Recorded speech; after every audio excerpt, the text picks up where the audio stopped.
तो दोस्तों SW16 ने अपने क्वार्टर फोर के नंबर को डिस्क्लोज कर दिया है। तो चलिए देखते हैं क्या है क्वार्टर फोर के नंबर्स के अंदर। डाटाबेस यहाँ पे क्रॉस में है। तो देखिए पिछले क्वार्टर में कंपनी 2092 करोड़ का रिवेन्यू जनरेट की थी ऑपरेशन के थ्रू। पिछले साल 2519 करोड़, जबकि अभी देखें तो गिर के 1945 करोड़ आपको जाता हुआ देखने को मिला है। तो साल दर साल जाते हैं तो साल दर साल कंपनी के रिवेन्यू के अंदर गिरावट आपको देखने को मिली। लगभग 22% के आसपास की गिरावट है कंपनी के रिवेन्यू के अंदर। क्वार्टरली बेस पे जाते हैं तो यहाँ पे भी कंपनी का रिवेन्यू आपको गिरता हुआ देखने को लगभग 7% के आसपास की गिरावट है। तो कंपनी का रिवेन्यू साल दर साल क्वार्टर क्वार्टर दोनों आपको गिरते हुए देखने को मिल रहे हैं। हालांकि सोलर सेक्टर की कंपनी है तो इनके नंबर को हमें साल दर साल ही जज करना है। तो साल दर साल देखें तो अच्छी खासी गिरावट 22% के आसपास की गिरावट देखने को मिल रही है। खर्चे की बात करते हैं तो देखिए पिछले क्वार्टर में 2075 करोड़ खर्च किए थे, पिछले साल 2419 करोड़, जबकि अभी देखें तो कंपनी खर्चे 1844 करोड़ आपको जाता हुआ देखने को मिल रहा है। तो खर्चे देखते हैं तो खर्चे भी आपको नॉर्मल ही आपको देखने को मिले, कोई ज़्यादा नहीं कम है नहीं ज़्यादा है, नॉर्मल देखने को मिला है। प्रॉफिट की बात कर लेते हैं तो देखिए पिछले क्वार्टर में कंपनी 1 करोड़ के आसपास के प्रॉफिट में थी, पिछले साल 55 करोड़ के आसपास, अभी देखें तो बढ़ के 141 करोड़ आपको जाता हुआ देखने को मिला। तो साल दर साल जाते हैं, साल दर साल कंपनी के प्रॉफिट के अंदर एक बड़ा जंप आपको देखने को मिल रहा है।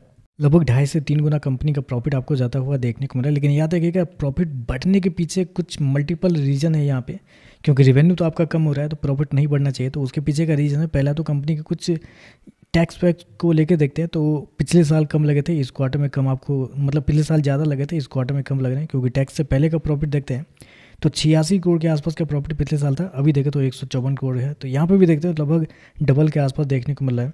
लगभग 80-85% के आसपास का जंप है। लेकिन 80-85% का जंप भी क्यों है वो भी आप देख लीजिए, क्योंकि पिछले साल कंपनी को अदर इनकम के रूप में 12 करोड़ के आसपास का नुकसान हुआ था, जबकि इस क्वार्टर में 53 करोड़ का फायदा हुआ है, यानी कि अदर इनकम कंपनी ने जनरेट किया। तो यहीं पे अगर आप देखते हैं तो यहीं पे आपको एक अच्छा खासा अमाउंट आपको देखने को मिला, लगभग 65 करोड़ के आसपास का डिफरेंस आपको देखने को मिला है। अगर वही 65 करोड़ अगर आप यहाँ से निकालते हैं तो कंपनी का प्रॉफिट लगभग 90 करोड़ के आसपास देखने को मिल जाता है, जो कि साल दर साल देखते हैं तो साल दर साल ऑपरेटिंग प्रॉफिट लगभग फ्लैट के बराबर देखने को मिल जाता है।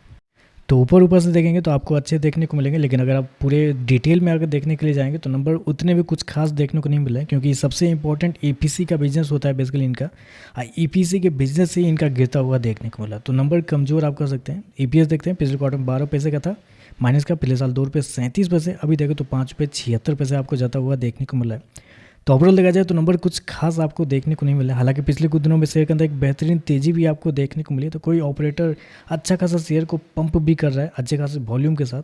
तो ऐसे में फंस तो वो भी गए हैं, क्योंकि उनका भी पैसे लगे हुए हैं और कंपनी के नंबर कुछ खास देखने को नहीं मिल रहे हैं। तो शायद 1-2 दिन शायद अपने जो स्टॉक है उसको वो निकाले, या फिर उसके बाद से शेयर के अंदर गिरावट देखने को मिलेगी, क्योंकि नंबर कुछ खास नहीं है। रेवेन्यू के अंदर बड़ी गिरावट है, 22% के आसपास की गिरावट है। कंपनी का प्रॉफिट भी देखें तो वो भी अदर इनकम की वजह से आपको बढ़ता हुआ देखने को मिला है।